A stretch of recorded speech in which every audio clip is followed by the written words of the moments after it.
So, ever since I put out my first record in 1971, I've mostly done music for fun. I just learned songs on my own. I learned everything from Joan Baez songs on the radio. She plays slide guitar like a pro and has a smooth voice and a razor-sharp tongue when she needs to. Bonnie Raitt has spent decades gaining respect in a world dominated by men. She has done this without drama, but with grace. But today, she shocked everyone. She didn't hold back for the first time in her career. She said names. She has avoided, fought with, or just plain hated these 6 artists, not because of small-scale competition, but because of betrayal, pride, and everything else that made her fight twice as hard to be heard. That's not what this list is about. It's about telling the truth. Every sad song that Bonnie Raitt sings is filled with kindness. Each of these names has a story she has been meaning to tell, but has put off until now. It starts with a name that scares her every time she hears it on old playlists.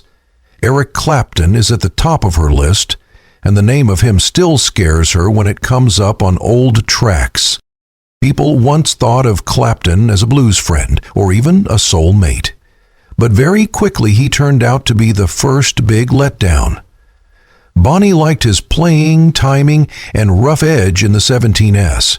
He was wild and bright like fire on a fretboard. However, there was something colder behind the licks and stories.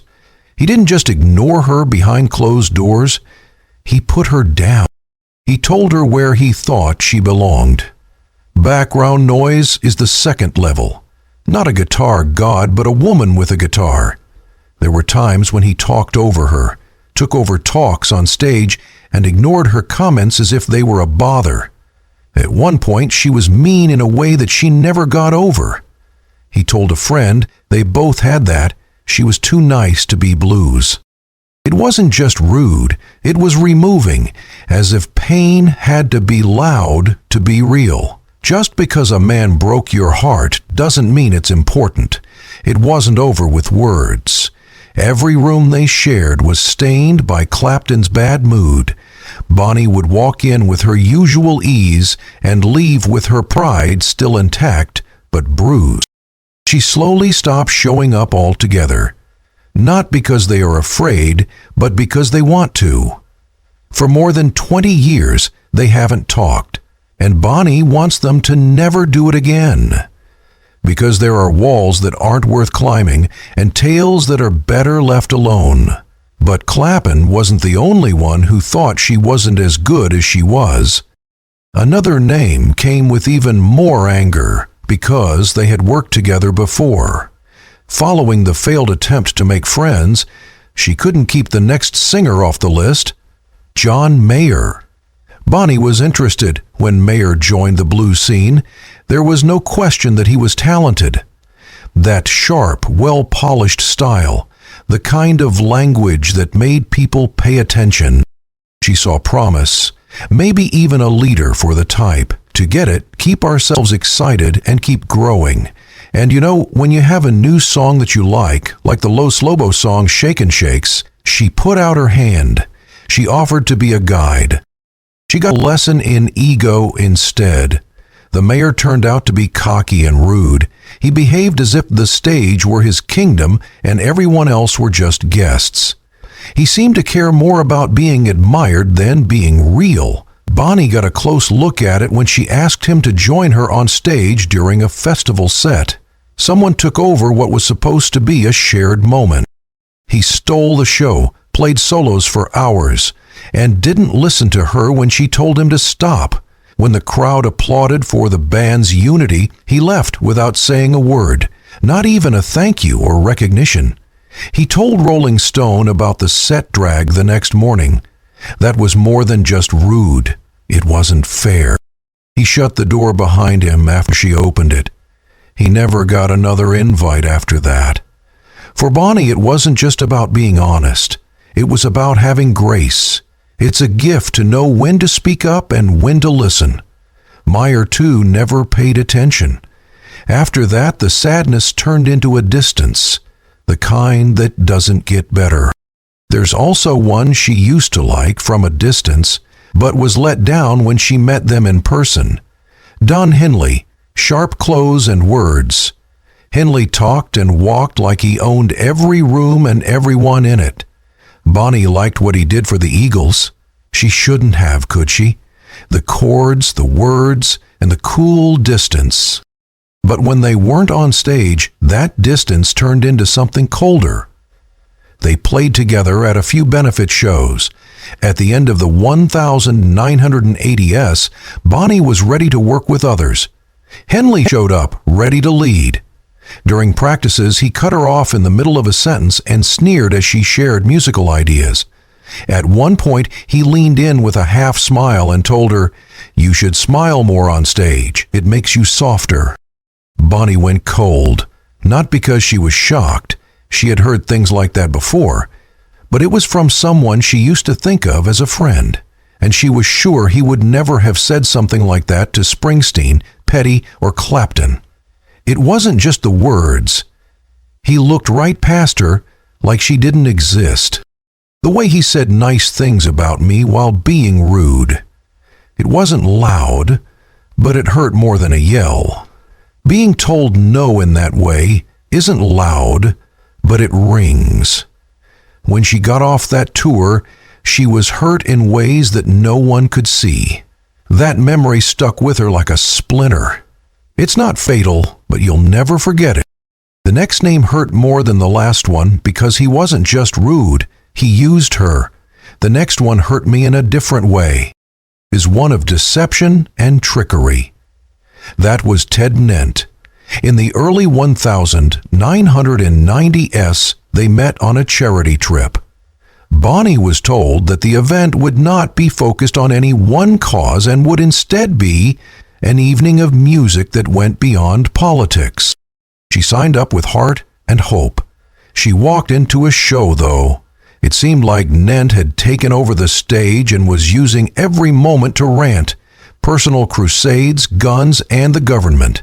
It wasn't music. It used noise as a tool. Bonnie, who was backstage, felt like her beliefs were being used to promote something she didn't believe in. She felt caught off guard, cheated, and stuck in someone else's propaganda. After 2 shows, she quit in a quiet, firm way. Nant didn't stop there, though. He talked badly about her in interviews and said she wasn't tough enough to deal with real America. It wasn't just rude. It was a racer. He made her look weak because she chose her beliefs over what was easiest for him. She didn't break, though. She didn't look back, because the guitar has always been more of a shield for her than a tool. She didn't want to stand on any platform or stage next to a voice that tried to drown out hers.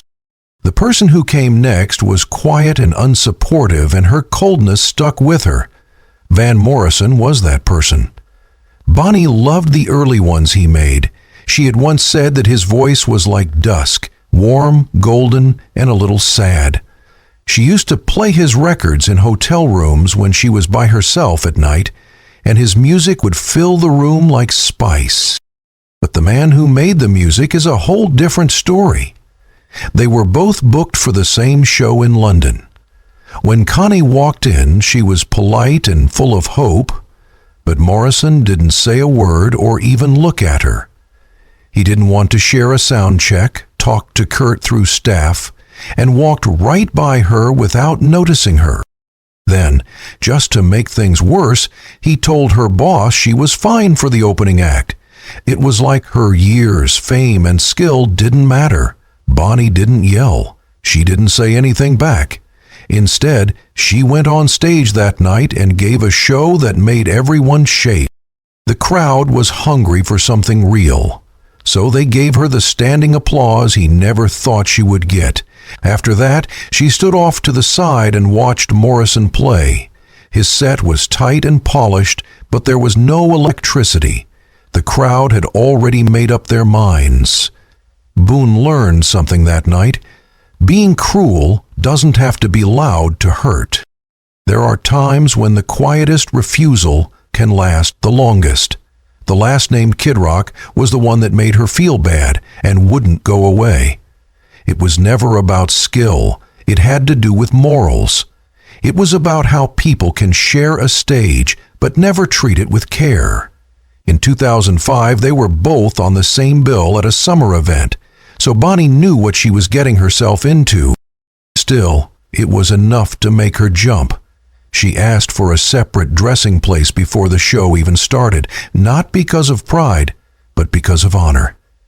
Because she knew the kind of energy he brought backstage. He told rude jokes and yelled orders at the crew like they were below him. His cheap beer and sense of privilege made him cocky, and he treated women like they were props. It was clear that he was sure of himself and thought that his fame gave him the right to be mean. Then, after hearing her play and seeing how soulful and calming her set was, he leaned over to a producer and laughed. Does she mean that all the time? She didn't move. She didn't take long to answer. She put her stuff away and left. Since then, she has never played with him again. Her tour manager still tells her that show was the worst experience of her life. Since it wasn't just one man, it had to do with everything he stood for. A world where shouting drowns out grace and swagger steps on respect. Bonnie was very strong, but she knew that if she didn't say anything, she would be letting that world win. She's always been honest when she plays. She does remember the dirt, though. These aren't just fights. They're scars from war. Each name is linked to a time when her speech was shut down, her worth was called into question, or her art was ignored. These are the cuts that you can't see behind the applause. She was told to smile more, talk less, and stay in her lane, even though she had won Grammys and been praised by critics for years. Bonnie never followed those rules, though. She made her own path, holding a guitar in one hand and grit in the other. She's had enough of being quiet. She's tired of being told to smile, and acting like being admired means not talking about the people who made the journey harder. She didn't just talk today, she named, with fire and clarity, not to start a rumor, but to tell the truth. Bonnie has always been more interested in the truth than in the attention.